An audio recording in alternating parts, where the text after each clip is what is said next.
ఒకప్పుడు మనిషిని కలిస్తే ఎలా ఉన్నావు అని అడిగేవాళ్ళు. కానీ ఇప్పుడు ఆ పలకరింపు వెనుక ఒక రకమైన క్యాల్కులేషన్ కనిపిస్తోంది. మనం చేసే ఉద్యోగంలో మనకిచ్చే గౌరవం కంటే మన శాలరీ స్లిప్లో ఉండే నంబర్లకే ఎక్కువ విలువ ఇస్తున్నారు. నువ్వు ఎంత మంచివాడివి అన్నది సెకండరీ, నీ ప్యాకేజ్ ఎంత అన్నదే ప్రైమరీ. నిజంగా చెప్పాలంటే ఇది చాలా హార్ష్ రియాలిటీ.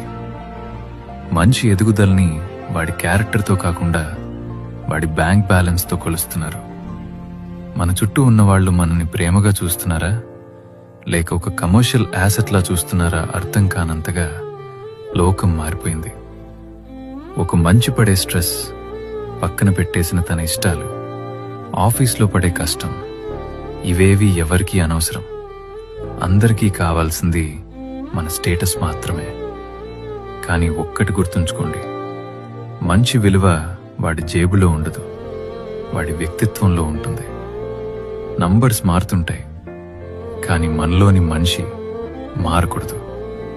ఎదుటివారిని గౌరవించండి, కానీ వాళ్ళ సంపాదనని చూసి కాదు, వాళ్ళ సంస్కారాన్ని చూసి.